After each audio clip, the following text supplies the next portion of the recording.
அனைவருக்கும் எனது அன்பார்ந்த வணக்கம். இன்று ஒரு சிறந்த நிகழ்வாக இந்த நிகழ்வை நாம் பார்க்கின்றோம். என்றால் நாங்கள் இந்த உறுதிமொழி எடுத்திருக்கின்றோம். இது குறுகால நோக்கம் கொண்டதல்ல. என்றால் நீங்கள் எல்லாம் வயதில் குறைந்தவர்கள், இளம் உறுப்பினர்கள், இன்னும் 50 வருடம் 60 வருடம் அரசியல் செய்யக்கூடிய ஆற்றல் வயது உங்களிடம் இருக்கின்றது. ஆகவே இன்றிலிருந்து தொடங்கி எங்களோட பயணம் ஒரு வெற்றி பயணமாக மாற்றி அமைக்கப்பட வேண்டிய தேவைப்பாட்டை உருவாக்குவர்களாக நீங்கள் தற்பொழுது வந்து சத்தியப்பிரமாணம் எடுத்திருக்கின்றீர்கள். ஆகவே இருக்கின்ற சபைகளிலே நீங்கள் எப்பொழுதும் அதிதிகளை தட்டி கேட்கின்றவர்களாகவும், சரி அங்குள்ள மக்களுக்கு சேவையாற்றுகின்றவர்களாகவும், அதே போன்று எங்களுடைய கிழக்கு தமிழர் கூட்டமைப்பின் கொள்கை விளக்கங்களை மக்களுக்கு கொடுக்கின்றவர்களாக இருக்க வேண்டும் என்பதுதான் என்னுடைய அன்பான வேண்டுகோள். ஏனென்றால் இன்று கிழக்கு தமிழர் கூட்டமைப்பு என்பதை நாங்கள் உருவாக்கியது நோக்கம் வெறும் பதவி பட்டங்களுக்காக அல்ல. எங்களுடைய கிழக்கு மாநிலத்து மக்கள் உரிமையுடனும் ஒரு தத்துணையுடனும் ஒரு காத்திரமான தியாகத்துடனும் வாழ வேண்டும் என்றால் இன்று நாங்கள் பாரிய அபாயகரமான நிலையில் இந்த கிழக்கு மாநிலம் இருக்கின்றது. என்றால் மூவினங்களும் சிறந்து வாழ்கின்ற ஒரு இடம். நாங்கள் ஒற்றுமையாக செயற்படாவிட்டால் நிச்சயமாக நாங்கள் ஒரு தமிழ் முதலமைச்சரை எங்களால் உருவாக்க முடியாது. ஆகவேதான் இந்த கிழக்கு தமிழர் கூட்டமைப்பை உருவாக்கி அனைத்து கட்சிகளையும் நாங்கள் வரும்படி கேட்டிருக்கிறோம். ஏனென்றால் இதிலே மக்கள் உண்மையிலே விளங்கிக் கொள்ள வேண்டும். இதிலே பதவி ஆசை, பட்டம், முகங்களுக்காக செயற்படுபவர்களாக இருந்தால் எங்கள் கிழக்கமான பறிபோவது என்பது உறுதியான விடயம். இதை தற்பொழுது மக்கள் உணர்ந்து கொண்டிருக்கின்றார்கள், உணர்ந்து வருகின்றார்கள். அவை நீண்டகால அடிப்படையில் பார்க்கின்ற பொழுது இதைத்தான் நாங்கள் அனைவருக்கும் கூறியிருந்தோம். ஆரம்பத்திலே கூறியிருந்தோம், நாங்கள் தமிழ் தேசிய கூட்டமைப்பும் இணைந்து கொள்ளுங்கள். ஏனென்றால் இந்த முறை இந்த வெற்றி பெற்ற வேட்பாளர்கள் எல்லாம் ஒன்றாக இணைந்தால் 12 சபையில தமிழர்களாகி நாங்கள் ஆட்சி அமைக்க முடியும். இதற்கு நாங்கள் அழைப்பு விடுத்திருக்கின்றோம். இதை வெளிப்படையாக எங்களுடைய பொதுச் செயலாளர் பிரசாந்தன் அவர்களும் வெளிப்படையாக கூறியிருந்தார். அதே போன்று அரசாங்கம் அழைப்பு விடுத்திருக்கின்றது. அவை யார் முன்வருகின்றார்களோ எங்களுக்கு சாதகமான விதத்தில் அந்த பேச்சுவார்த்தைகளை நடத்தி நாங்கள் அந்த ஆட்சி அமைப்பதற்கு நாங்கள் உதவி செய்வோம். அதில் மாற்று கருத்துக்கு இடமில்லை. ஆகவே இதை தமிழ் மக்கள், கிழக்குமான தமிழ் மக்கள் புரிந்து கொள்ள வேண்டும். என்றால் வடமாநிலத்தை எடுத்துக்கொண்டால் இன்று ஆட்சி அமைப்பதற்காக எதிரும் புதிருமாக இருந்தவர்கள் சந்திக்கின்றார்கள். கயந்திர பொன்னம்பலம் அவர்களே சந்திச்சு கதைச்சிருக்காங்க. தமிழ் தேசிய கூட்டமைப்பு சக்கில்காரர்கள் அங்கே டக்ளஸ் தேவானந்த் அவர்களே பதில் தலைவர் சிவஞானமையா போய் சந்திச்சு கதைச்சிருக்காங்க. அதுக்கு பல விமர்சனம் நடக்குது. அதை சந்தித்தாங்க, இதை சந்தித்தாங்க. அதுல வேடிக்கையான விடயம் என்றால் அதுல சிலர் சொல்றாங்க ஒட்டுக்குழு தலைவரை சந்திக்கலாம். யாரு? டக்ளஸ் தேவானந்த் அவர். அவரும் மக்களுக்காக வந்து ஒரு தலைவர் தான். அவரும் சேவையாற்றியவர். பல வருட கணக்குல பாராளுமன்றத்திலிருந்து ஒரு ஆழ்ந்த சேவையாற்றிய ஒரு மனிதனாக தான் அவரை பார்க்கின்றோம். நாங்கள் அவரும் போராட்டத்துக்காக ஆயுதத்துக்கு வந்தவர். ஆகவே இதில் ஒன்றதிக புரிந்து கொள்ளணும். அந்த முயற்சியை நாங்கள் வரவேற்கின்றோம். என்றால் இந்த சிவஞானமையா துணிந்து போய் அவருடன் கதைத்து இன்று ஆட்சி அமைப்பதற்கான முயற்சிகளை மேற்கொண்டதை உண்மையிலே நாங்கள் வரவேற்கின்றோம். இது போன்ற எதிர்காலத்தில் நாங்கள் தமிழ் மக்கள் அனைவரும் ஒன்று சேர்ந்து செயற்பட வேண்டும் என்பதுதான் எங்களுடைய அன்பான வேண்டுகோள். அதுதான் நாங்கள் கிழக்கு மாநிலத்தில் எதிர்பார்க்கின்றோம். இது வேடிக்கை என்னவென்றால் யுத்தம் நடந்து கொண்ட காலத்தில் யுத்தத்தை விமர்சித்தவர்கள் அல்லது யுத்தத்தில் இருந்து தப்பியோடியவர்கள் எல்லாம் தான் தற்பொழுது தேசியவாதிகளாக மாற்றம் அடைஞ்சிருக்காங்க. அவங்க தான் தேசியத்தை பற்றி கதைக்கிற கூட. அது உண்மையிலே களத்தில் போராளிகள் இன்றைக்கு துறையாக்கப்பட்டிருக்காங்க. இதை வடிவ விளங்கிக் கொள்ளணும் தமிழ் மக்கள். இந்த எத்தனையோ களத்தில் போராளிகள் இன்றைக்கு எங்களுடைய கிழக்கு தமிழர் கூட்டமைப்பில் வெற்றி அடைந்திருக்கின்றார்கள். இதை கண்டிப்பாக மக்கள் மதிக்க வேண்டும்.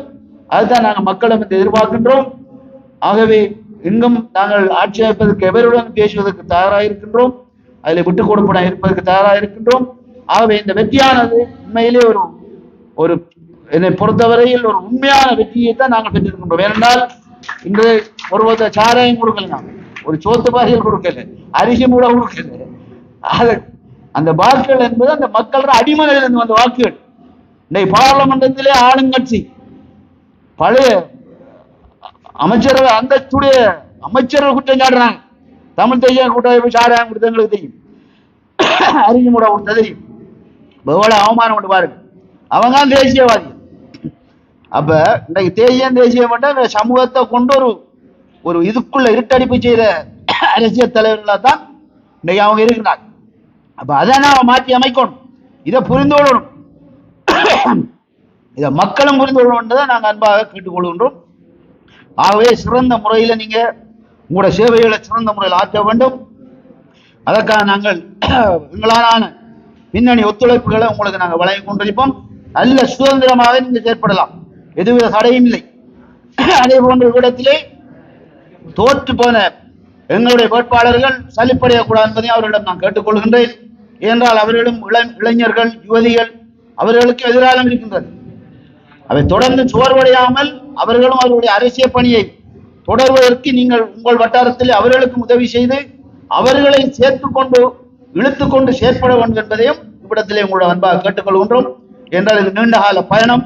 இந்த கிழக்கு தமிழர் கூட்டம் என்பது நீங்க எதிர்பாருங்க, வருங்காலத்தில் ஒரு வரலாற்றை மாற்றி அமைக்கின்ற ஒரு கூட்டமைப்பாக இது மாற்றமடையும். அது அனைவரும் அறிந்த விடயம். அதன் அச்சம் காரணமாகத்தான் இது பல எந்த பிரச்சனையாக தான் நாங்கள் அரசாங்கத்திட்ட சொல்றோம். எந்த அரசாங்கம் இருந்தால் நீங்க விசாரிங்க. என்ன நீதியை மதிக்கிறாங்க. நானும் எத்தனை நேரம் போய் வந்திருக்கேன் எங்க விசாரணை. 4ஆம் மாடி எண்ணுவாங்க, போறதும் பார்க்கும்போது கொடுக்கறதும் பாருங்க. அதில் ஒரு நாள் நான் பயப்படுறது. ஏன்னா நாங்கள் ஒரு நாளும் தவறு இழைக்கல. யுத்த காலத்திலே நாங்கள் தவறு இழைக்கல. யுத்தத்திலிருந்து பிரிந்து வந்த பொழுது நாங்கள் தவறு இழைக்கல. நீதியாகத்தான் செயற்பட்டனாங்க. இதை அனைவரும் அறிவாங்க.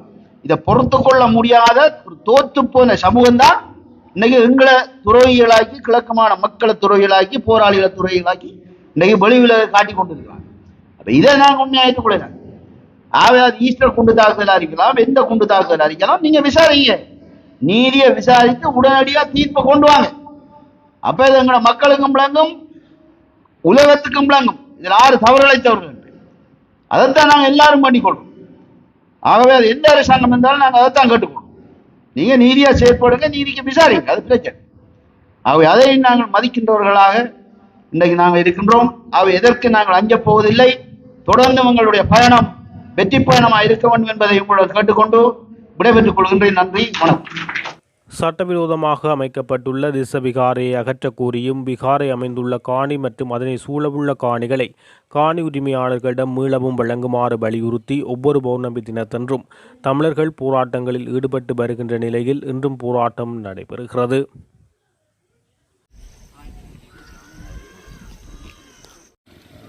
செல்வராஜா கஜேந்திரன், முன்னாள் பாராளுமன்ற உறுப்பினர். யாழ்ப்பாணம் மாவட்டத்திலே தெல்லிப்பளை பிரதேச செயலாளர் பிரிவில் கேகேஎஸ் பகுதியிலே கையெட்டி கிராமத்திலே தனியாருக்கு சொந்தமான 150 பரப்பு காணிகள் ஸ்ரீலங்கா இராணுவத்தினரால் சட்டவிரோதமாக கையகப்படுத்தப்பட்டு சட்டவிரோதமான முறையிலே கட்டட அனுமதிகள் எதுவும் பெறப்படாமல் இங்கே ஒரு விகாரை கட்டுமானம் ஒன்று மேற்கொள்ளப்பட்டிருக்கின்றது. இதன் காரணமாக இந்த காணி உரிமையாளர்கள் பாதிக்கப்பட்டிருக்கின்றார்கள். அது மட்டுமில்லாமல் தமிழ் மக்கள் மத்தியிலே ஒரு மிக பெரும் அச்சமும் பதட்டமும் ஏற்பட்டிருக்கின்றது. சட்டம் என்பது ஒருமனி பெரும்பான்மையின சிங்கள மக்களுக்கு மாத்திரம்தான சட்டம். தமிழர்களுக்கு இந்த சட்டத்தின் மூலம் பாதுகாப்போ நீதியோ இல்லையா என்கின்ற ஒரு பெரும் கேள்வி எழுந்திருக்கின்றது. இந்த மக்களுடைய கோரிக்கையெல்லாம் இந்த காணியிலே அமைக்கப்பட்டிருக்கிற சட்டவிரோத கட்டடம் அகற்றப்பட்டு இந்த காணிகள் உரிமையாளர்களிடம் ஒப்படைக்கப்பட வேண்டும் என்பது.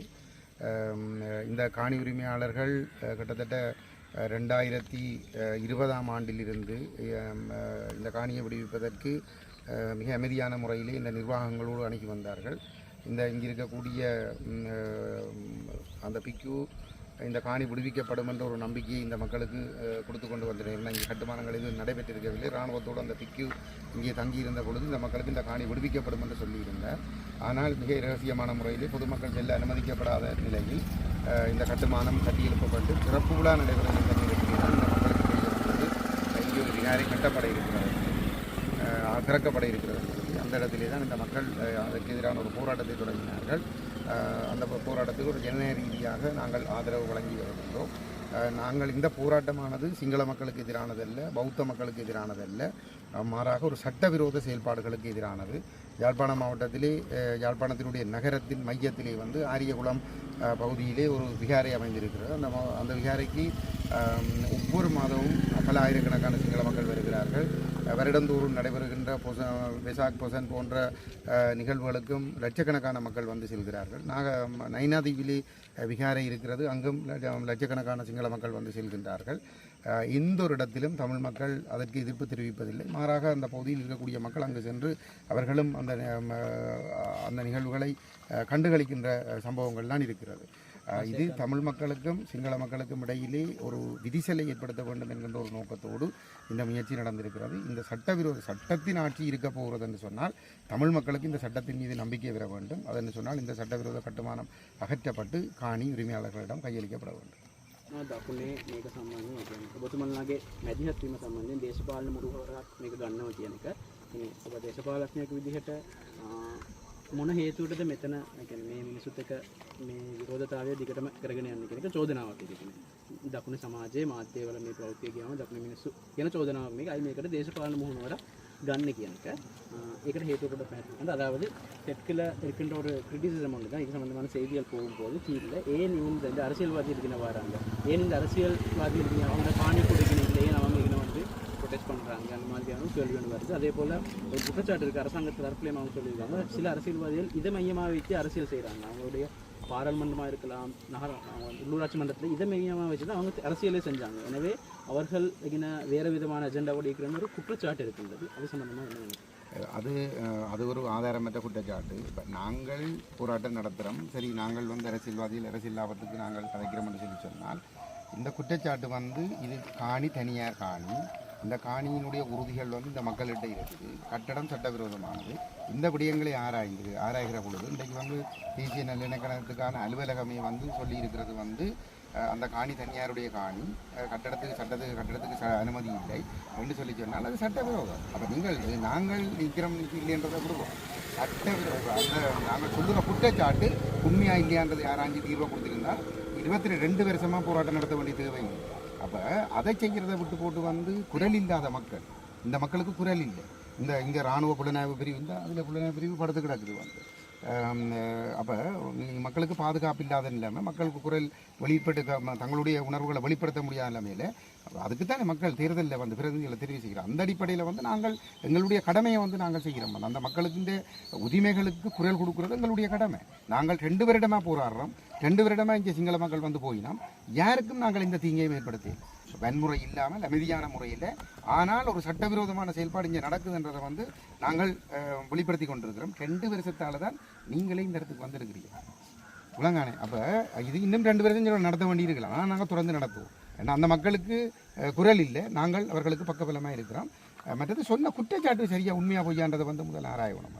அது 100% உண்மையான குற்றச்சாட்டு. ஜனாதிபதி யாழ்ப்பாணம் கச்சேரிக்கு ஜனவரி 31 வந்த பொழுது அந்த இடத்துல வந்து ஜனாதிபதிகிட்ட இந்த கோரிக்கை வைத்த பொழுது வந்து ஜனாதிபதி வாய் திறந்து ஒரு வார்த்தை சொல்ல முடியல. இல்லை அதில் வந்து தங்களுடைய அந்த கோயிலுக்கு உரித்திருக்குன்னு சொல்லி ஒரு வார்த்தை சொல்ல முடியல.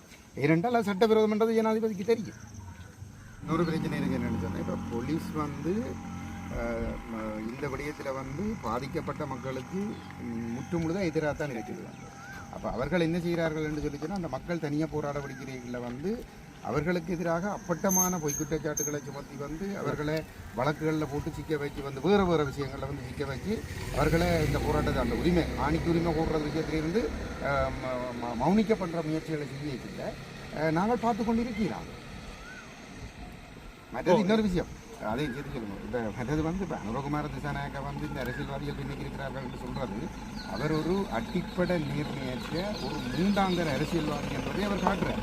இரண்டால் இந்த தென்னிலங்கையில் வந்து அவர் இந்த பதவிக்கு வந்தது அந்த 40 வருஷமாக தெருவில் நின்று ஆர்ப்பாட்டங்கள் செய்து தான் அவர் பதவிக்கு வந்தவர். அப்படின்னு சொல்லி சொன்னால் அவர் அப்படின்னால் ஒரு உண்மை இல்லாத பொய்களை சொல்லித்தான் தெருவில் நின்று போராட்டங்கள் நடத்தினவரா. අපි අලුතෙන් කිසිම තැනක පන්සලක් හදන්න ඉඩ දෙන්නේ නැහැ නීති විරෝධී දේවල්. අපි මේක ගැනත් ඉදිරියට ක්‍රියාත්මක කරන මෙතනින් මේ ප්‍රශ්නේ තාම සංකීර්ණයි. මේක දැන් ඒ කියන්නේ ආගමක් එක්ක තියෙන ප්‍රශ්නයක්. ඒ නිසා අපිට අර එකපාරට සෙන්සිටිව් දේවල් අත ගන්න බෑ. නමුත් අපිට මේකට විසඳුමක් දෙනවා අනිවාර්යෙන් කියලා ඒගොල්ලෝ පොරොන්දුවක් වෙලා තියෙනවා. ඉතින් වර්තමාන ආණ්ඩුව කෙරෙහි දැන් ප්‍රවෘත්ති මාස 6ක් විතර වෙනවා. ආණ්ඩුව කෙරෙහි විශ්වාසයක් මේ ජනතාවට තියෙනවද මේ ප්‍රශ්නෙට විසඳුමක් දෙයි කියලා? இந்த மக்களுக்கு நம்பிக்கை இருக்கா இந்த அரசில்? இந்த காணியை விட்டு தெரிவிக்கணும் என்று விமல் ரத்நாயகா சொல்லியிருக்கிறார். இப்படி இனி வருங்காலங்களில் இப்படி நிலை விகாரைகள் அமைக்கப்பட மாட்டாது. இது ஒரு பெரிய மிக ஒரு சீரியஸான ஒரு பிரச்சனை. இது சம்பந்தமாக நாங்கள் முடிவெடுக்க வேண்டியிருக்கு. ஒரு சென்சிட்டிவ் இஷ்யூ உண்டு இது. ஆகவே இந்த மக்களுக்கு இந்த அரசாங்கம் இதில் ஒரு சாதகமான முடிவை தரும் என்ற ஒரு நம்பிக்கை இருக்குது. மக்களுக்கு இந்த அரசாங்கத்தில் நம்பிக்கை இல்லை. எங்களோட உரிமைகளை நாங்கள் போராடித்தான் பெற வேணும் என்றதில் மக்கள் தெளிவாக இருக்கிறார்கள். இதில் சென்சிட்டிவ் இஷ்யூ கொண்ட பேச்சுக்கிடம் இல்லை. ஏனென்றால் சட்டவிரோதம் என்றால் சட்டவிரோதம் தான். அது சிங்கள மக்களுக்கு என்றால் அது ரத்தம், எங்களுக்கு என்றால் தக்காளி சட்னி என்ற மாதிரி இருக்கலாம். அது சட்டவிரோதமான விஷயத்தை வந்து இவர்கள் இந்த நாட்டில் இனவாதத்தை கலைந்து மதவாதத்தை கலந்து ஒரு சட்டத்தினாட்சியை கொண்டு வர போகிறார்கள் என்று சொல்லி சொன்னால் அந்த நம்பிக்கை தமிழர்களுக்கு ஏற்படுத்தப்பட வேணும். அந்த நம்பிக்கை ஏற்படுத்தப்படுறதுக்கு வந்து இந்த சட்டவிரோதமான விஷயம் அகற்றப்பட்டே ஆக வேண்டும். அதுதான் எங்களுடைய எதிர்பார்ப்பு. அதில் முதல் மக்களுக்கு ஒரு நம்பிக்கை இருந்தது. இப்போ இல்லையா? இப்போ தோற்று போயிருக்கிறோம்னா இப்போ இல்லையா? மக்களுக்கு வந்து இந்த விகாரியை தாங்கள் இந்த விகாரியை அகற்றி காணியை விடுவிப்போம் என்று சொல்லித்தான் வென்றவர்கள். ஆனால் அது செய்யப்படையில் என்றபடியே தான் இந்த முறை இவர்கள் தோற்றவர்கள். வெசாக் தினம் 12ஆம் தேதி இந்த இடத்திலே ஒரு நடந்த சம்பவம் ஒன்றை திரித்து இந்த போலீஸார் பலாலி ஓய்சி தலைமையிலே வந்திருந்த போலீஸார் செய்தியை தென்பகுதியிலே பரவவிட்டிருக்கிறார்கள். அந்த செய்தி என்பது இந்த என்சிஜி தனியார் பஸ் வந்து கொழும்புக்கும் யாழ்ப்பாணத்துக்குமான சேவையிலே நீண்ட காலமாக ஈடுபட்டு கொண்டிருக்கிறது. என்னை பொறுத்தவரையிலே அந்த என்சிஜி பஸ்ஸிலே தான் தமிழ் மக்களில் பெரும்பான்மையானவர்கள் பயணிக்கிறார்கள். என்று சொன்னால் அதனுடைய சேவை மிக திருப்தியாக இருக்கிற ஒரு விஷயம் இருக்குது. அந்த வகையில் அந்த பஸ்ஸை கொண்டு வந்து இந்த மக்களினுடைய காணியில் அவர்கள் தரிப்பிடத்துக்காக நிறுத்தி போட்டு காலையில் கொண்டு வந்து நிப்பாட்டிட்டு மாலையில் எடுத்து கொண்டு போகிறோம் என்று தொடர்ந்து நடைபெறுகிறது. நாங்கள் இதை பலமுறையும் வாய் மூலமாக இவர்களுக்கு முறைப்பாடு செய்திருக்கிறோம். நாங்கள் இங்கே இந்த மக்கள் இதில் போராடுறபடியே எங்களோட முறைப்பாடுகளுக்கு அவர்கள் நடவடிக்கை எடுக்கிறதில்லை. அந்த வகையில் அன்றைக்கு பஸ்ஸில் அது மொரட்டுவிலிருந்து காங்கேசுந்துறைக்கு வருகிற A9 வீதியூடாக வருகிற இலக்கம் 15 அந்த வழித்தடத்தில் பயணிக்கக்கூடிய அனுமதியை பெற்ற வாகனம் ஒன்று. உங்களுக்கு இந்த பாதையை பார்த்தா தெரியும் இப்போ எப்படி இந்த பாதை நொறுங்கி இருக்குன்னு. அது ஒரு ஹெவி வெஹிக்கிள் கேட்டகரிக்கு வர சூப்பர் லக்ஸரி பஸ். அப்போ நாங்கள் அதில் இவர்கள் இங்கே திரும்புறதுக்கு வந்து ஸ்லோ பண்ணி நிற்கக்குள்ள நாங்கள் அந்த டிரைவருக்கு நான் கேட்டேன், நாங்கள் எல்லோரும் போயிட்டு வர பஸ் இது இப்போ நீங்கள் வெறும் பஸ்ஸாக கொண்டு வந்து நீங்கள் இந்த காணிக்கில் பார்க் பண்ணுறது அவ்வளவு நல்லதில்லை, இது தயவு செய்து நீங்கள் எடுக்க வேணும்னு அங்கே இருந்து. அப்போ அங்கே அந்த பஸ்ஸிலேருந்து இறங்கின கண்டக்டரை தான் இந்த போலீஸார் வச்சிருக்கிற அந்த தடையை தூக்கி போட்டுட்டு அவர் பஸ்ஸை உள்ளுக்கு எடுக்க வலிக்கிற அங்கே இருந்து போலீஸார் ஓடி வந்து இதை தவறாக சித்தரித்து பௌத்த மக்களை தென்பகுதியிலிருந்து கொண்டு வந்த பஸ் என்று சொல்லியும் அந்த பஸ்ஸை நாங்கள் திருப்பி விட்டுட்டோம்னு சொல்லி அந்த பஸ் அதுக்கு பிறகு இங்கே தான் பார்க் பண்ணியிருந்தது. அந்த பஸ் இதால் உள்ளுக்கு போனதும் எங்களிடம் இருக்குது. ஆகவே அதை ஏன் அவர்கள் செய்தார்கள் என்று சொன்னால் அதுக்கு பின்னால் வர செய்தி மிக முக்கியமானது. அந்த 15 இலக்கம் கொண்ட என்சிஜி பஸ் கொழும்பிலிருந்து கொண்டு வந்த மக்கள் எல்லாம் வீடுகளில் இறக்கி அந்த ஸ்டாண்டுகளில் இறக்கிட்டு இங்கே கொண்டு அந்த வெறுமனையான ஒரு பஸ் இங்கே வந்தது. அதை கொண்டு நீதிமன்றத்தில் கொண்டு போய் காட்டியும் ஒரு தடை உத்தரவை எனக்கு எதிராக ஒரு வழக்கம் போடப்பட்டு நான் பிணையில் நிற்கிறேன். தென்பகுதிக்கு ஒரு 3 மில்லியனுக்கு மேலே ஒரு வியூஸ் போயிருக்கிற ஒரு வீடியோவில் பார்த்தீங்கன்னு சொன்னால் அதில் சொல்லுது දෙමළ අන්තවාදීන් තිස්ස රජමහා විහාර ඉදිරිපිට වෙසක් දවසේදී යකා නැටුවා. என்றால் வெசக் தினத்தன்று பௌத்த மக்களை திருப்பி அனுப்புகிற வகையில் தமிழ் இன அடிப்படைவாதிகள் பேயாட்டம் ஆடினார்கள் என்ற செய்தியை தென்பகுதிக்கு கொடுத்துருக்கிறேன். இதில் இவர்கள் இப்போ எங்களுக்கு இந்த போலீஸோ இந்த நீதித்துறை என்ன செய்ய வேணும் சொன்னால் இந்த பஸ் உண்மையாக வந்திருக்குதுன்னு சொன்னால் அந்த பஸ்ஸை கூப்பிட்டு கேட்க வேணும்.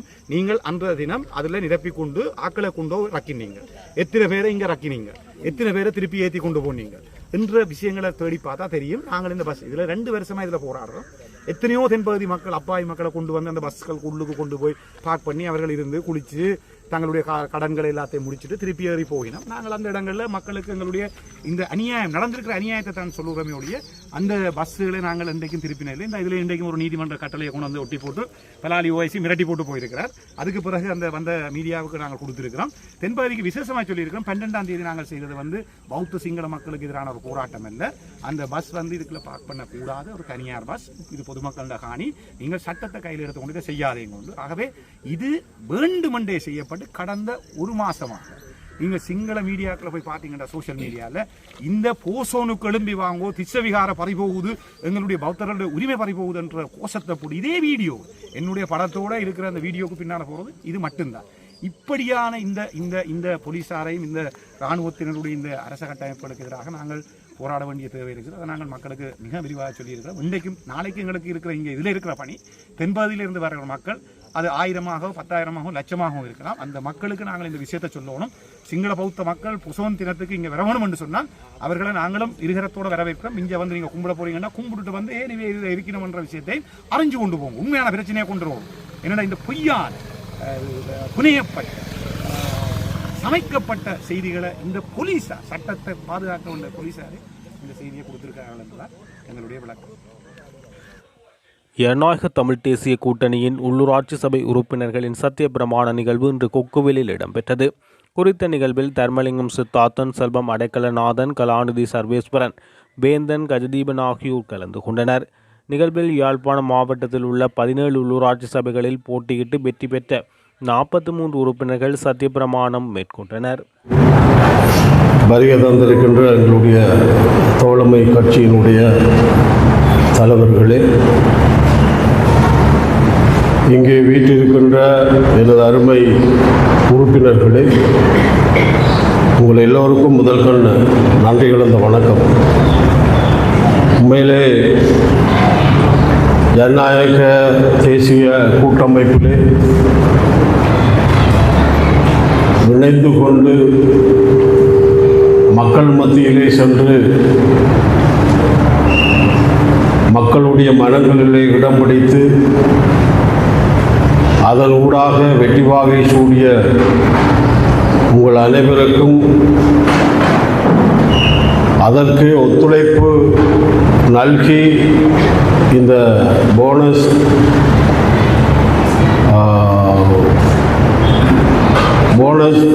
பெயர்கள் போடப்பட்ட அந்த அடிப்படையிலும் இணைந்து வேலை செய்து இங்கு வீட்டிருக்கின்ற அனைத்து உறுப்பினர்களுக்கும் எனது வாழ்த்துக்களை தெரிவித்துக் கொள்கிறேன். எங்களுடைய கட்சியினுடைய ஒரு இலட்சியமாக எடுத்துக்கொள்ளலாம், இங்கே இருக்கின்ற MPPக்கு ஆட்சி அமைப்பதற்கான எந்த அருகதையும் இல்லை.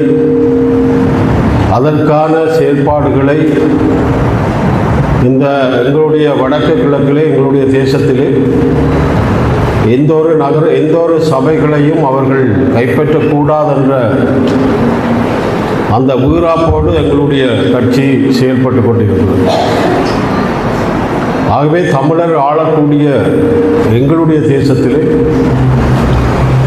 JVPயினுடைய ஆட்சி மலர விடுவது என்பது ஒரு காலம் நாங்கள் அனுமதிக்க முடியாது. எங்களை பொறுத்த மட்டிலே, உங்களை பொறுத்த மட்டிலே, இங்கே நாங்கள் சத்திய பிரமாணத்திலே எங்களுடைய லட்சியத்திற்காக மரித்த போராளிகள், பொதுமக்கள், அந்த லட்சியத்தோடு நாங்கள் பயணிக்கின்ற ஒரு வழிமுறையின் ஊடாகத்தான் எங்களுடைய இந்த மண்ணை காப்பாற்ற முடியும். எங்களுடைய தேசத்திலே இன்றைக்கு எங்களுடைய மண்ணை, எங்களுடைய நிலங்களை அபகரிக்கின்ற ஒரு செயல்பாடு தொடர்ந்து வருகின்ற அரசாங்கங்களால், ஏன் இப்பொழுது இருக்கின்ற MPP அரசாங்கம் கூட மறைமுகமாக எங்களுடைய நிலங்களை அபகரிக்கின்ற ஒரு செயல்பாட்டை இரகசியமாக செய்து வருகிறது. எங்களுடைய மண், எங்களுடைய நிலம் இல்லை என்றால் ஒரு இனம் வாழ்வதற்கான அருகதையற்ற இனமாக மாறிவிடும். ஆகவே இந்த மண்ணுக்காக, இந்த நிலத்துக்காக எனது சந்ததி நல்ல முறையிலே சுதந்திரமாக வாழ வேண்டும். எனது சந்ததி ஒரு சுதந்திர இனமாக செயலாற்ற வேண்டும். அந்த சுதந்திர காற்றை சுவாசிக்க வேண்டும் என்ற நிலையிலே தான் போராளிகள் அத்தனை பேரும் தங்களுடைய குடும்பங்களை பாராது, தங்களுடைய சொந்தங்களை பாராது அந்த லட்சிய வேட்கையோடு உயிரை நீத்திருக்கிறார்கள். எங்களுடைய மண் எங்களுக்குத்தான் சொந்தம், எங்களுடைய நிலம் எங்களுக்குத்தான் சொந்தம். ஆகவே அந்நிய சக்திகள் எங்களுடைய நிலங்களை அபகரிக்கிறதுக்கு நாங்கள் அனுமதிக்க முடியாது. இது ஜனநாயக தமிழ் தேசிய கூட்டமைப்பினுடைய ஒரு லட்சிய பாதையாக, அதைவிட மேலாக தமிழர்கள் ஆள வேண்டும் என்று நினைக்கின்ற எங்களுடைய கொள்கையை நாங்கள் ஏனைய தமிழ் கட்சிகளோடு பேசி ஒரு இணக்கப்பாட்டுக்கு வருகின்ற சூழலை உருவாக்கி வருகிறோம். அந்த அடிப்படையிலே தான் கஜேந்திரகுமார் பொன்னம்பலத்தோடு நாங்கள் இந்த ஆட்சிகளை கைப்பற்றுவதற்கான ஒரு ஒப்பந்தத்தோடு செயற்படுகின்ற ஒரு வாய்ப்பை உண்டு பண்ணியிருக்கிறோம். இதே போல தமிழரசு கட்சியோடும் நாங்கள் பேசி வருகிறோம். அவர்களுடைய அந்த இணைப்பை நாங்கள் துண்டிக்கவில்லை. ஜனநாயக தமிழ் தேசிய கூட்டமைப்பின் கதவுகள் எப்பொழுதும் திறந்திருக்கிறது இந்த ஒற்றுமைக்காக. ஆகவே இங்கே இருக்கின்ற ஜனநாயக தமிழ் தேசிய கூட்டமைப்பில் இருக்கிறவர்கள் எல்லாரும் போராளிகள். அவருடைய வாழ்க்கை இப்பொழுது இருக்கிறவர்களை பார்க்கின்ற போது ஒரு போனஸ் வாழ்க்கை இல்லை என்றால் அவர்களும் இன்றைக்கு ஒரு மாவீரர்களாக அல்லது போராளிகளாக சொல்லப்படுகின்ற வாய்ப்பு இப்பொழுது இருந்திருக்கு.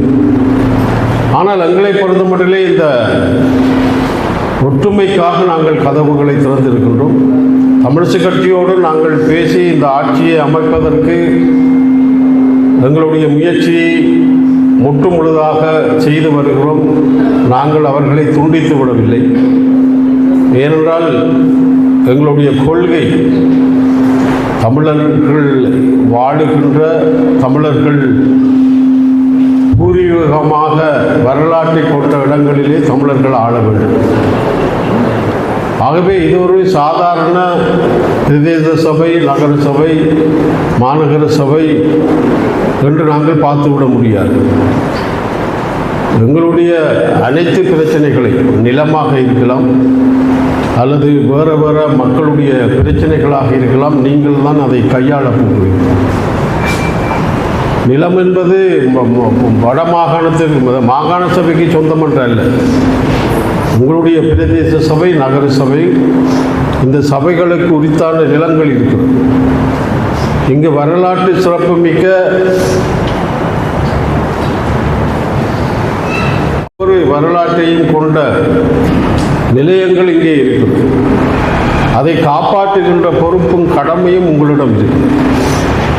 ஆகவே முதல்ல எங்களுடைய இந்த நிலங்களை காப்பாற்றுகின்ற பொதுமக்களுக்கு அந்த நிலங்களை பெற்றுக் கொடுப்பது, உள்ளூர் வீதிகளை போடுவதனூடாகும் எங்களுடைய மக்களுடைய அன்றாட பிரச்சனைகளை நீங்கள் கவனத்தில் எடுத்து உங்களுடைய சேவையாக அதை செய்ய வேண்டும். உண்மையிலே மக்கள் உங்களை நம்பி உங்களுக்கு வாக்களித்திருக்கிறார்கள்.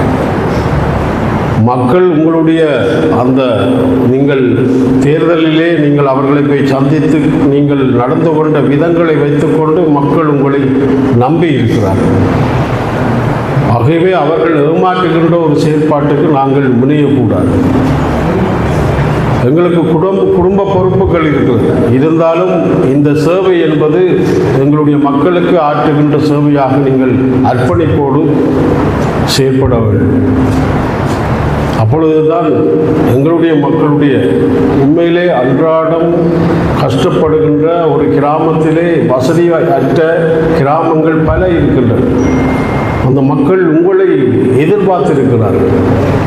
இருக்கிற வசதிகளை கொண்டு செய்யக்கூடிய வசதிகளை நீங்கள் செய்தாக வேண்டும். எங்களுடைய மக்களை அரவணைக்க வேண்டும். எங்களுடைய மக்களுக்கு நீங்கள் வழிகாட்ட வேண்டும்.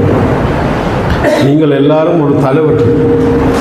மக்கள் உங்களை தங்களுக்கு தலைமை தாங்குவதற்காக உங்களுடைய வட்டாரத்திலே தெரிவு செய்திருக்கிறார்கள். ஆகவே நீங்கள் ஒவ்வொருவரும் தலைவர்கள். அந்த மக்களை, அந்த வட்டாரத்தை வழிநடத்தக்கூடிய பொறுப்பும் கடமையும் உங்களுக்கு இருக்கிறது. ஆகவே நாங்கள் வென்றுவிட்டோம் என்ற அந்த ரீதியிலே அந்த எங்களுடைய சேவையை நீங்கள் செய்யாமல் இருந்து விடாதீர்கள்.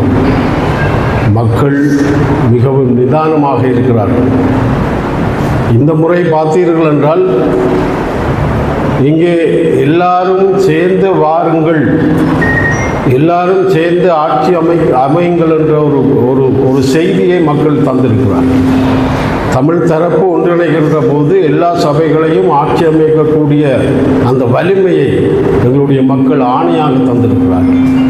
ஆகவே இதை உணர்ந்து கொண்டவர்கள் நிச்சயமாக இந்த தமிழ் பிரதேசத்திலே, தமிழ் தேசத்திலே ஒன்றிணைந்து செயல்படக்கூடிய சந்தர்ப்பத்தை உருவாக்க வேண்டும். நாங்கள் பெரியவர்கள், எங்களுக்கு மக்கள் கூடுதலாக வாக்களித்து விடுகிறார்கள், ஆகவே எங்களிடம் நீங்கள் வர வேண்டும் என்று சொல்வதும் அல்லது நாங்களே ஆட்சி அமைப்போம் என்று சொல்வதும் அது வீணான வார்த்தைகள் என்றுதான் என்னை பொறுத்த முடியலை சொல்ல முடியும். மக்களுடைய ஆணையை நாங்கள் கடைப்பிடிக்க வேண்டும். இந்த மக்களுடைய ஆணை இப்பொழுது எங்களுடைய பக்கம் வந்திருக்கு. மக்களுடைய கோபம், நீங்கள் ஒன்றிணையவில்லை என்று நினைக்கின்ற அந்த கோபம் பாராளுமன்ற பிரதிநிதித்துவத்தை கூட்டியிருக்கிறது, NPPக்கு கூட்டியிருக்கிறது. அது அவர்களுடைய கோபத்தின் தன்மை. இவர்களால் ஒன்றும் ஒற்றுமையாக வர முடியாது, இவர்களால் ஒற்றுமையாக வந்து ஒன்றும் செய்ய மாட்டார்கள் என்ற அந்த கோபத்திலே வாக்களித்திருக்கிறார்கள். ஆனால் இப்பொழுது அது மாறி ஒரு செய்தியை தந்திருக்கிறார்கள். நீங்கள் ஒற்றுமையாக வாருங்கள், நாங்கள் உங்களுக்கு வாக்களித்திருக்கிறோம், இந்த சபைகளை பிடித்து தமிழர்கள் ஆளுகின்ற வாய்ப்பை தாருங்கள், அடுத்த தேர்தல்களிலும் அடுத்த போராட்டங்களிலும் நாங்கள் உங்களோடு இணைந்து கொள்வோம் என்று சொல்லுகின்ற அந்த ஆணையை, அந்த ஆவலை, அந்த எதிர்பார்ப்பை எங்களுடைய மக்கள் எங்களுக்கு தந்திருக்கிறார். ஆகவே நீங்கள் இந்த ஒற்றுமையாக உங்களுடைய வட்டாரங்களிலே உங்களை நம்பி உங்களை தலைவராக்கிய, தலைவியாக்கிய அந்த மக்களுக்கு நீங்கள் நல்ல சேவையை ஆற்ற வேண்டும். குடும்ப பொறுப்புகள் இருக்கிறது, அதை நீங்கள் சுமந்துதான் ஆக வேண்டும். அதே போல இந்த வட்டார குடும்பம் என்ற உங்களை மக்கள் தலைவர்களாக தெரிஞ்சிருக்கிற அந்த வட்டாரங்களிலே உங்களுடைய கடமையும் பொறுப்பும் சேவையும் அர்ப்பணிப்போடு இருக்க வேண்டும் என்பது பிரதானமாக நான் சொல்லுகின்ற ஒரு விடயமாக இருக்கிறது. ஆகவே இதில் வெற்றியொட்டிய அனைவருக்கும் எனது வாழ்த்துக்களை தெரிவித்துக் கொள்கிறேன். உங்களுடைய சிந்தனை, செயல் எல்லாம் உங்களுடைய வட்டார மக்களுடைய கஷ்டங்களை போக்குவதும் அவர்களை ஒரு லட்சிய பாதையிலே கொண்டு வழிநடத்துகின்ற வாய்ப்பை உண்டு பண்ணுகின்ற பொறுப்பும் உங்களிடம் இருக்கிறது. ஆகவே உங்களுடைய பொறுப்புகளை சரியான முறையிலே நீங்கள் செய்ய வேண்டும். அந்த மக்கள் உங்களை எதிர்பார்த்திருக்கிறார்கள், அந்த மக்கள் உங்களை நம்பி இருக்கிறார்கள், அந்த மக்கள் உங்களை தலைவர்களாக ஆக்கியிருக்கிறார்கள். ஆகவே அவர்களுக்கு சேவையாற்றுகின்ற பொறுப்பை நீங்கள் தலைமையில் சுமந்து செயல்பட வேண்டும் என்று வாழ்த்தி விடைபெறுகிறேன். நன்றி, வணக்கம்.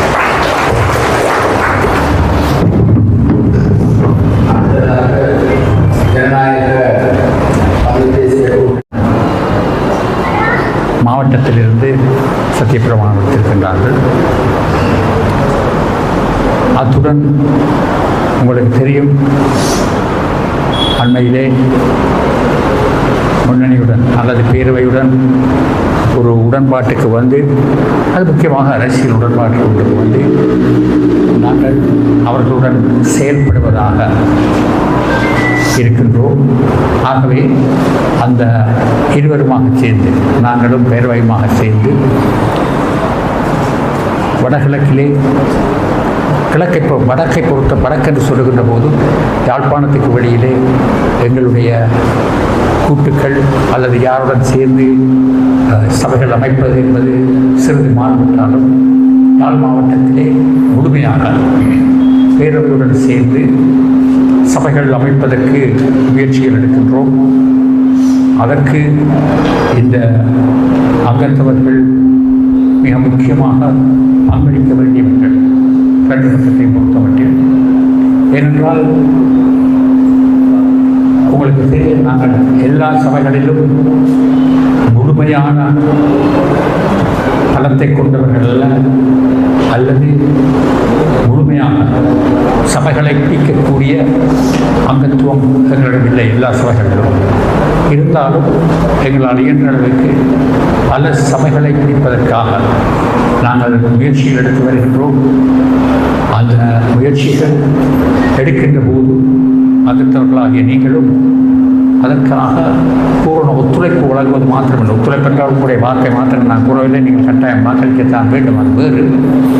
உங்களுக்கு இயன்ற அளவிற்கு வேறு தமிழ் தேசிய பரப்பிலே இருக்கக்கூடிய அதை நம்பக்கூடியவர்கள் யாராவது அது மிக கடினமான விஷயமாக இருக்கும். ஏனென்றால் ஒருவருமே தன்னுடைய கட்சியை விட்டு வருவதற்கு தயாராக இருக்க மாட்டார்கள். அவர்களை இந்த தேர்தல் அதே ஒரு தேர்தல் தான், நேரடியாக தேர்தல் நடக்கும். அதிலே எங்களுக்கு சாதகமாக வாக்களிக்க பண்ண முடியுமா அல்லது பாதகமாக தன்னும் வாக்களிக்காமல் பண்ண முடியுமா என்பதை உங்களுடைய தனித்தனிப்பட்ட திறமைகளை கொண்டு அல்லது நட்புரிமைகளை கொண்டு சில வேளைகளில் செய்யக்கூடியதாக இருக்கும். ஆகவே நீங்கள் சில வேளைகளில் யார் உங்களுக்கு வாக்களிக்க வந்தாலும் எதிர்த்தாலும் நாங்கள் இதை அவர்களுடன் அதை ஒரு கோபமாக பாராட்டி கொள்ளாமல், ஏனென்றால் வருங்காலங்களிலே சபைகளிலே நீங்கள் அவர்களுடன் அனைவருமே ஒன்றாகத்தான் செயற்பட வேண்டும். எங்களுடைய முக்கியமான கடமை ஒன்று, இந்த சபைகளை பொறுத்த மட்டிலே அந்த சபைகளுக்கு அந்த பகுதிகளில் வாழ்கின்ற மக்களுக்கு எங்களால் இயன்ற அளவுக்கு அந்த சபைகளின் அதிகாரத்துக்கு உட்பட்ட முறையிலே இந்த சேவைகளை செய்து கொடுக்க வேண்டியது உங்களுடைய கடமை. அதை நீங்கள் நிச்சயமாக செய்வதற்கான முழுமையான முயற்சிகளை எடுக்க வேண்டும். அது நாங்கள் எதிர்கட்சி, அதாவது தமிழ்சாருடைய பக்கத்தில் இல்லாவிட்டால் என்ன, மற்ற பக்கத்தில் இருந்தால் என்ன, அது வேறு விஷயம். நிச்சயமாக அந்த மக்கள் எதிர்பார்க்கின்ற சேவைகளை செய்வதற்கு நீங்கள் முழுமையான கடமைகளை செய்ய வேண்டும். இங்கே பலர் இருக்கின்றார்கள், கடந்த காலத்திலே இருக்கின்றார்கள், கடந்த காலத்திலும் அங்கத்தவர்களாக இருந்தவர்கள், மிக திறம்பட செயற்பட்ட பலர் இருக்கின்றார்கள். இப்போது சிலர் சேர்ந்திருக்கின்றார்கள், இந்த உங்களுடன் சேர்ந்திருக்கின்றார்கள், பல புதியவர்களும் இருக்கின்றார்கள். அவர்களுக்கு அவர்களை வழிநடத்தி அவர்கள் எப்படி செயல்பட வேண்டும் என்பதை நீங்கள் அவர்களுக்கு எடுத்து அவர்களை செயல்பட வைப்பது உங்களுடைய கடமை. அப்படி செயல்படுகின்ற போதுதான் மக்கள் எங்கள் மிகப்பெரிய நம்பிக்கை வைப்பார்கள். அல்லது தவிசாளர் வேறு ஒரு கட்சியில் இருக்கிறார் என்பதற்காக எடுத்தது எல்லாத்துக்கும் எதிர்த்து அந்த சபையை குழப்பிக் கொண்டிருக்கின்றது தான் எங்களுடைய செயற்பாடு என்று கருதக்கூடாது. எங்களுடைய செயற்பாடு சபையை திறம்பட நடத்த வேண்டும்.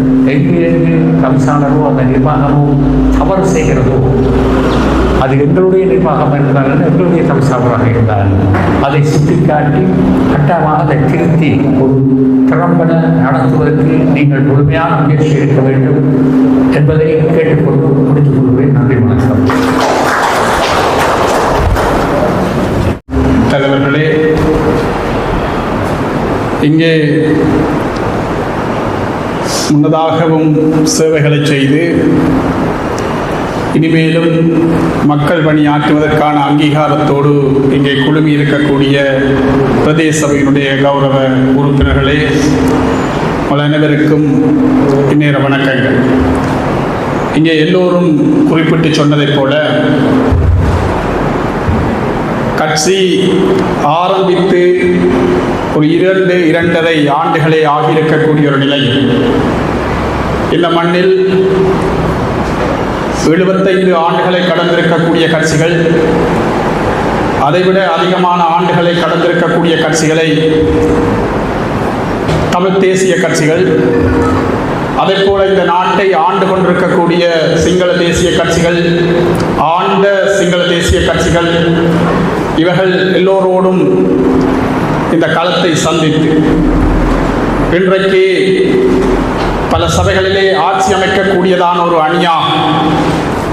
அதை தாண்டி அரசியலில் நின்று பிடிக்கக்கூடியதான, அதிலும் மக்கள் நலன் சார்ந்து நின்று பிடிக்கக்கூடியதான கட்டமைப்புகளை உருவாக்கி அல்லது அரசியலிலே ராஜதந்திரமான பல்வேறான செயற்பாடுகளை முன்னெடுத்ததன் மூலமாக இந்த களத்தில் எங்களுக்கான ஒரு இடத்தை, நிரந்தரமான ஒரு இடத்தை நாங்கள் இன்றைக்கு பெற்றிருக்கக்கூடிய இந்த சூழ்நிலை, இந்த களத்தை இப்படியாக நாங்கள் பெற்றிருக்கக்கூடிய இந்த இடத்தை தக்க வைப்பதும், அதை தாண்டி இன்னும் அதைவிட அதிகமான தூரம் மேலே செல்வதற்குமான ஒரு களம், இந்த களத்திலே நாங்கள் சாதித்தாக வேண்டியவர்களாக இருக்கக்கூடிய இந்த நேரத்தில் உள்ளூர் மக்களோடு மிக அதிகமான வேலை திட்டங்களை முன்னெடுக்கக்கூடியதான ஒரு சூழ்நிலையில் இன்றைக்கு இந்த மாவட்டத்தில் 46 பேர் இந்த இடத்திலே நீங்கள் ஒன்று கூடியிருக்கக்கூடிய இந்த நேரத்தில்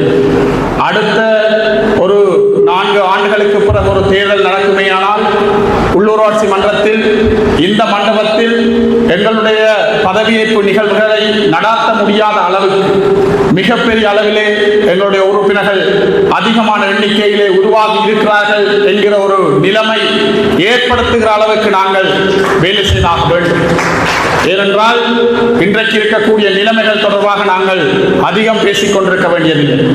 மிக மோசமான பின்னடைவுகளை கடந்த நாடாளுமன்ற தேர்தலிலே எங்களுடைய அணி மாத்திரமல்ல, தமிழ் தேசியமே இந்த மாவட்டத்திலே சந்தித்திருக்கக்கூடிய நிலைமை, அதை அதிகமான அளவுக்கு அதை இன்னும் மக்கள் மத்தியிலே மிக ஆழமாக கொண்டு செல்ல வேண்டிய பாரிய பொறுப்பும் கடமையும் எங்கள் அத்துணை பேருக்கும் இருக்கக்கூடிய இந்த நேரத்தில் நாங்கள் ஒரு நெருக்கடி மிக்கதான ஒரு சூழ்நிலையிலே இன்றைக்கு இந்த பதவிகளை ஏற்றுக்கொண்டிருக்கக்கூடிய நாங்கள் எதிர்காலத்தில் சரியான வகையிலே சரியான திட்டமிடல்களோடு நாங்கள் முன்னோக்கி நகர்வதற்கான அந்த ஏற்பாடுகளை நாங்கள் அனைவரும் சேர்ந்து ஒரு அணியாக நாங்கள் முன்னெடுத்தே ஆக வேண்டும்.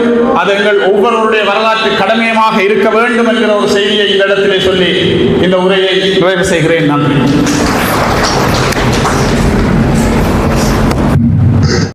கலந்து கொண்டிருக்கின்ற கட்சியினுடைய தலைவர்களே மற்றும் பிரமுகர்களே மற்றும் உள்ளூராட்சி மன்றத்துக்கு தெரிவு செய்யப்பட்டிருக்கின்ற உறுப்பினர்களே அனைவருக்கும் காலை நேர வணக்கம். ஜனநாயக தமிழ் தேசிய கூட்டணியை பொறுத்தவரையிலே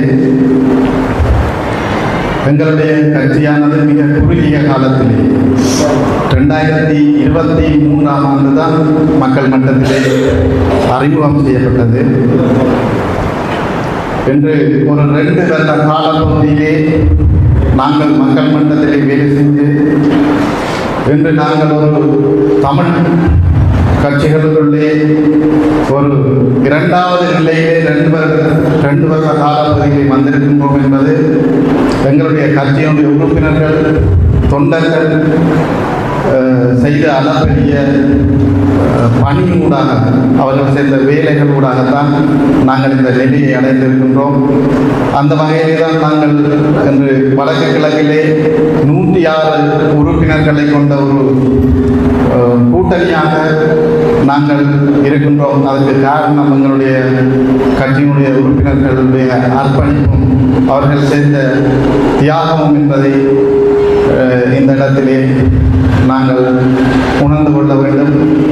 ஆகவே அதே போன்று இன்று தமிழ் தேசியத்தை பொறுத்தவரையிலே மக்கள் மிக தெளிவாக 3 கட்சிகளுக்கு வாக்களித்திருக்கின்றார்கள். அந்த வகையிலே இலங்கை தமிழரசு கட்சிக்கு வாக்களித்திருக்கின்றார்கள், தமிழ் தேசிய மக்கள் முன்னணிக்கு வாக்களித்திருக்கிறார்கள், அதே போன்று ஜனநாயக தமிழ் தேசிய கூட்டணிக்கு வாக்களித்திருக்கிறார்கள். இந்த வாக்குகளை பொறுத்தவரையிலே மக்கள் தமிழ் தேசியத்திற்கான வாக்குகளாகவே இந்த வாக்குகளை மக்கள் அளித்தார்கள். அதே போன்று இன்று நாங்கள் தேர்தல் காலத்திலே அதாவது தேசிய மக்கள் சக்தி NPP என்ற கட்சியை நாங்கள் எங்களுடைய தமிழ் பிரதேசத்திலே தமிழ் பிரதேச சபைகளை ஆட்சி அமைத்து விடக்கூடாது, அதை தமிழர்களே ஆள வேண்டும் எங்களுடைய சபைகளை என்ற நோக்கத்தோடு எல்லா கட்சிகளுமே மிக நீண்ட ஒரு பரப்புரைகளை செய்து நாங்கள் இந்த தமிழ் தேசியத்துக்கான வாக்குகளை மிகப்பெரிய அளவிலே மக்கள் இந்த ஆணையை தந்திருக்கின்றார்கள். அந்த வகையிலே நாங்கள் பல விட்டுக் கொடுப்புகளோடும் நாங்கள் எங்களுடைய சபைகளை தமிழ் தேசிய கட்சிகளை ஆள வேண்டும் என்கின்ற சிந்தனைகளோடும் ஜனநாயக தமிழ் தேசிய கூட்டணி இன்று செயல்படுத்திக் கொண்டிருக்கிறது. நிச்சயமாக இந்த சபைகளை இந்த எங்களுடைய தமிழ் தேசிய கட்சிகளை ஆளும் அதில் எந்த விதமான ஒரு தயக்கமும் இல்லை. ஏனென்றால் பல விட்டுக் கொடுப்புகளோடு நாங்கள் அந்த வேலை திட்டங்களிலே நாங்கள் தொடர்ந்து பயணித்துக் கொண்டிருக்கின்றோம். அதே போன்று நீங்களும் பல விட்டுக் கொடுப்புகளோடும் இந்த மக்களுக்கு சரியான முறையிலே ஒரு சேவையை உங்களுடைய கிராமங்களுக்கு நீங்கள் செய்ய வேண்டும் என்று கேட்டு எனது உரை